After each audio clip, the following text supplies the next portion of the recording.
So, good morning mga kaibigan at mga kapadyak.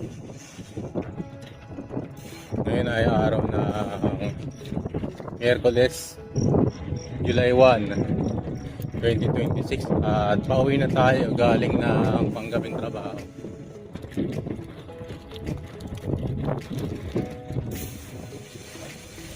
So, ang oras natin ay 6:05 na umaga. So, dito tayo dumaan sa Manila Metro.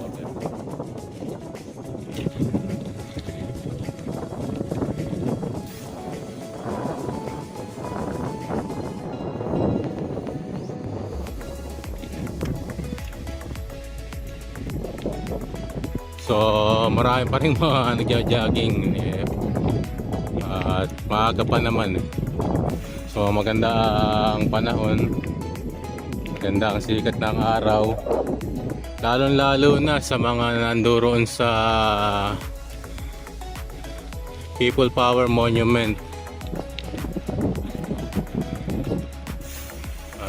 Magandang umaga po sa inyong lahat dyan, mga kapatid at mga kababayan na nakikisa sa rally ng Iglesia ni Cristo ukol sa paglaban sa korupsyon, malawakang korupsyon na nangyari sa ating bansa. Bagamat ako po ay wala man dyan sa inyong lugar, sabihin nyo na pinagdarausan ng rally, ang puso at isip ko naman po ay naroroon sa inyong pinaglalaban. Ako po ay isa ring kaalim sa Iglesia ni Cristo at sumisigaw rin po ng We are one. Iisa lang po tayo ng ating paninindigan. Ang labanan, ang korupsyon, papanagutin ang dapat managot sa mga nangurakot sa kaban ng bayan, at labanan ang pagbabaluktot nila ng katarungan. Yan po ang layunin. Kaya nagkaroon po ng isinagawang rally, surprise rally, ang Iglesia ni Cristo. So ating pag-usapan kung bakit ba nagkaroon ng surpresang rally ang Iglesia ni Cristo. July 29, araw ng Lunes, ay nagsagawa ng press conference, press briefing itong si Ombudsman Jesus Crispin Remulla. At sa kanyang briefing ay meron siyang binanggit na kakasuhang senador within this week.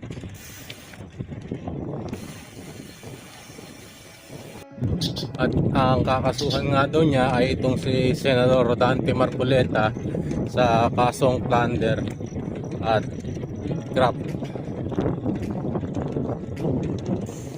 Biruin nyo mga kaibigan at mga kababayan,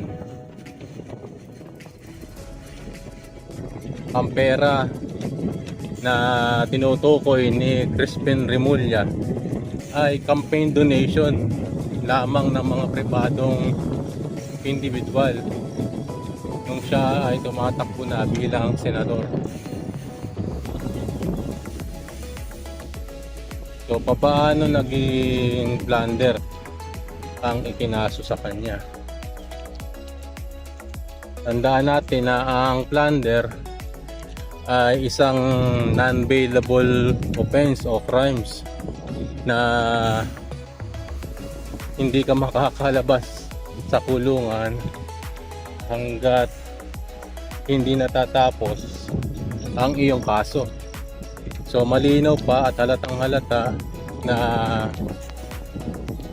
gusto lamang nilang patahimikin si Rodante Marcoleta sa kanyang pagsisiwalat ng mga katiwalian, mga dapat managot sa flood control scandal.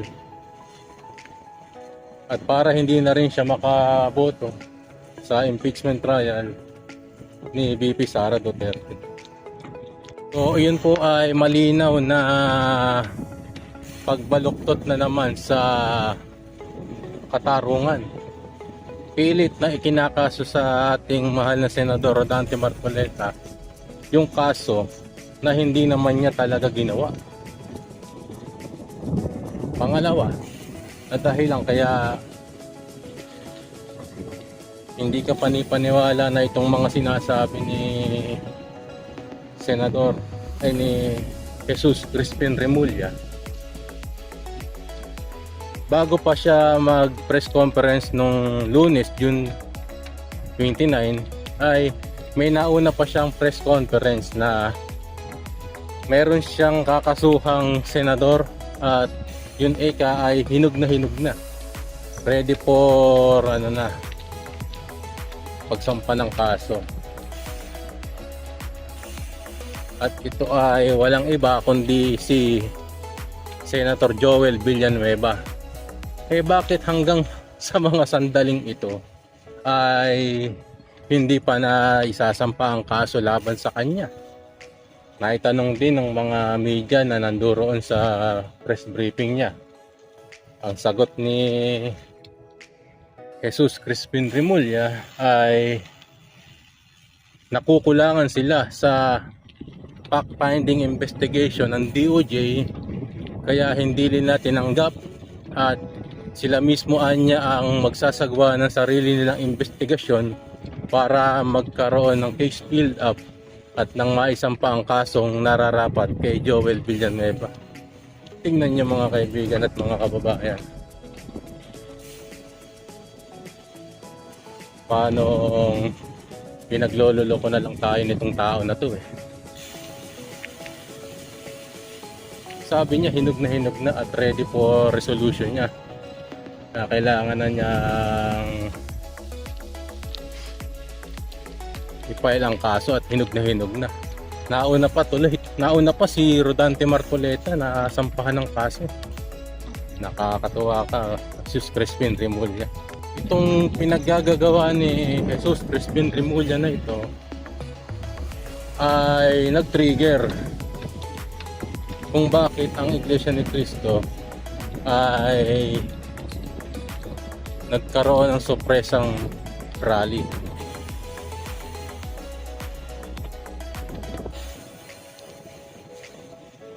So June 30 ng madaling araw ay nagkaroon ng kilusan mga mamamayan papunta sa People Power Monument na hanggang sa kinaumagahan ay dumami na.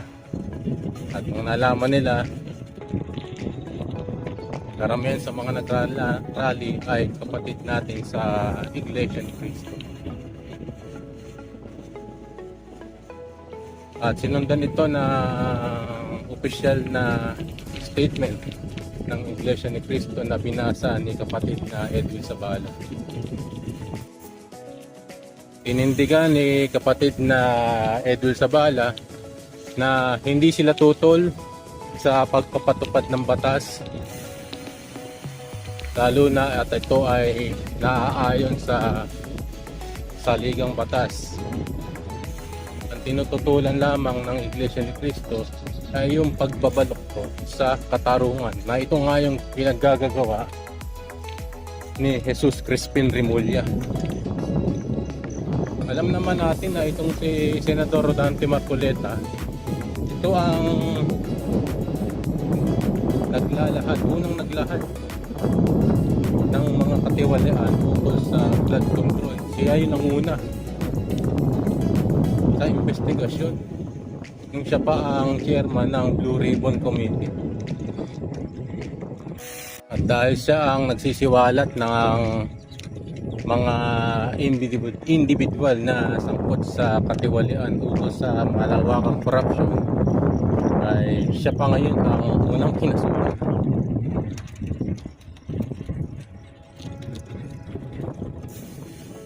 Kung sino pa yung nag-iimbestiga, siya pa yung kinasuhan ng ombudsman.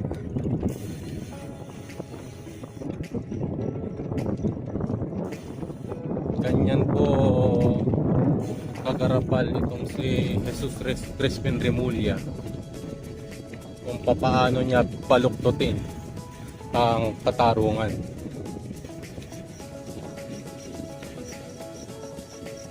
So alam naman natin na ang Office of the Ombudsman ay nasa ilalim ng supervision ng Office of the President. Kaya hindi na tayo magtataka kung bakit ang inuunang kasuhan itong Ombudsman Remulla na ito yung mga kalaban ng administrasyon. Halatang halata. Kaya ang Iglesia ni Cristo ay tumindig na. Bakit?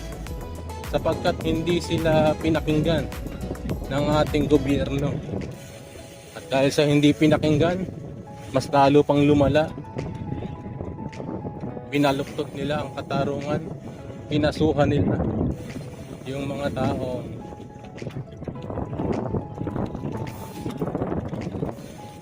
nagsisiwalat ng katotohanan ukol sa flood control controversy. At lalo higit sa lahat, pinagtakpan yung mga talagang dapat managot ukol dito. Kaya ang Iglesia ni Cristo ay tumindig laban sa korupsyon. Panagutin ang dapat managot.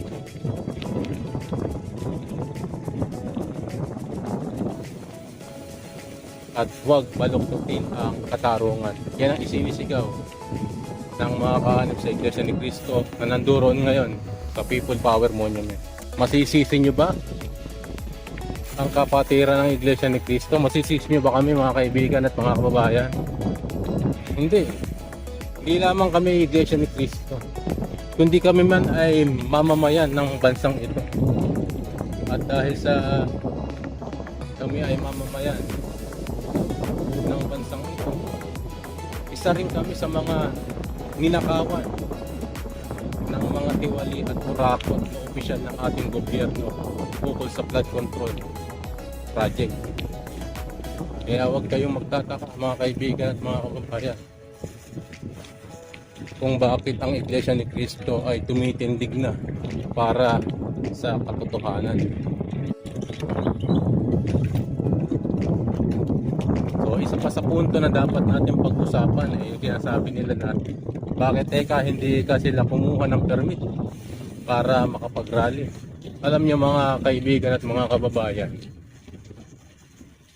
kapag kumuha tayo ng permit, edi malalaman na ng otoridad na magkakaroon ng rally ang Iglesia ni Cristo sa ganitong lugar, sa ganitong oras, mapaghahandaan sila ng mga otoridad natin. Baka nga harang-harangin pa sila sa mga karsada papunta sa venue para hindi makapunta yung mga member ng Iglesia ni Cristo at mga ibang group, society na laban sa korupsyon. Kaya surprise yan. Para pagdating sa venue, intact na lahat sila. Nandun na lahat sila. Wala nang makapipigil sa kanila para maglakad ng kanilang damdamin ukol sa mga kabalukdotang ginagawa ng ating gobyerno. Ganyan po ang katotohanan, ganyan ang nangyari.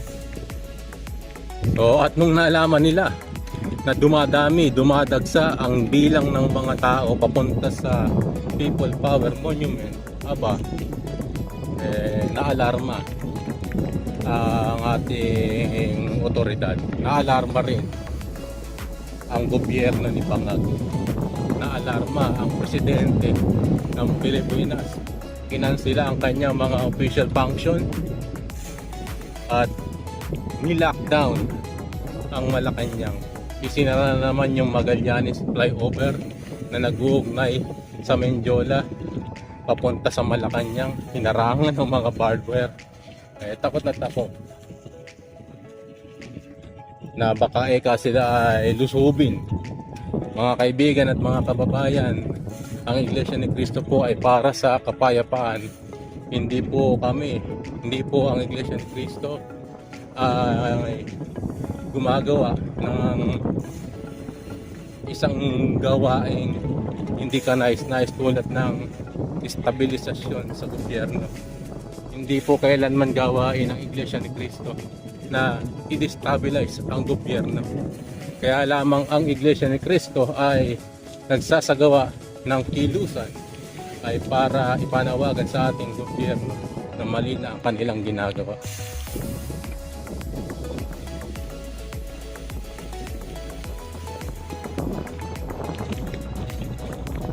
Kaya nga yung mga rally namin nung nakaraan, mga nauna, panawagan yun eh.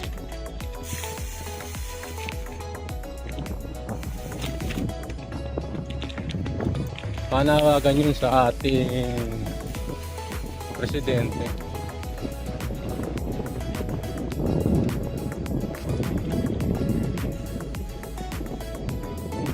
na seryosohin niya ang ukol sa flood control. Panagutin niya ang dapat managot. Pero anong ginagawa? Sa halip na papanagutin ang mga pinakaugat ng naging malawakang korupsyon, sino ang mga iniimbestigahan at mga ipinakukulong? Hindi ba yung mga nag-iimbestiga? Tulad niyan si Senador Marcoleta. Ginawan siya ng imbentong kaso.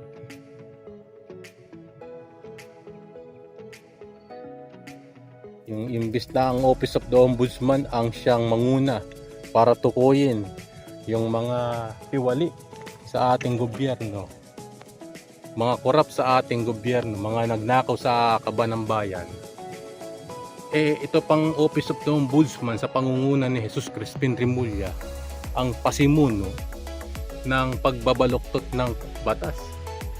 Ang kinakasuhan nito ay yung mga kalaban ng gobyerno, kaya katulad ni Senator Jingoy Estrada. Ayan. Tapos si Senator Marcoleta. Tapos ang nangyari pa sa press briefing ni Jesus Crispin Remulla, si dating DPWH Secretary Manuel Bonoan ay ginawa na niyang state witness. Naku po. Bakit ganon? Sino pa ang kakasuhan doon sa departamentong iyon? Doon nagsimula ang malawakang korupsyon. Si Yusek Bernardo ay ginawa ng state witness. Si Henry Alcantara ay ginawa na rin state witness. Sino pa ang kakasuhan? Hindi, wala na.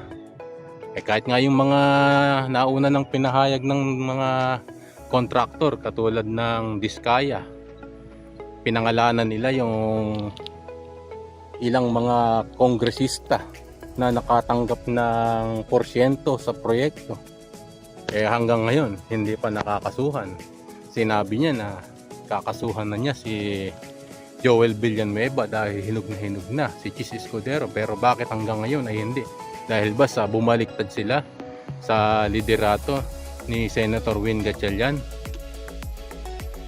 Halatang halata ka, Boying Remulla. Kaya wala kang maitatago sa sambayan ng Pilipino. Yung pagiging ombudsman mo, ginagamit mo yung posisyon mo para i-persecute yung mga taong naglalahad ng katotohanan. Tandaan mo, darating din ang panahon na lahat ng pinaggagawa mo ay babalik sa iyo. At ang masahol pa rin, baka mas masakit pa, mas masahol pa sa inaasahan mo ang balik sa iyo.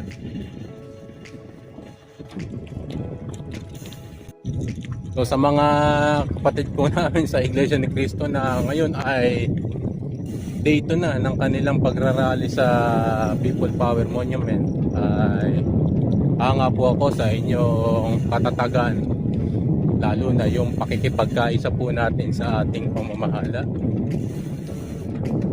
At dahil sa tayo po ay tinuruan ng aral ng ating Panginoon Diyos, ay kailanman hindi tayo gagawa ng labag sa mga kalooban ng Diyos katulad ng karahasan.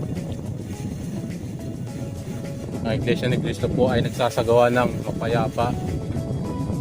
payapang pagkilos.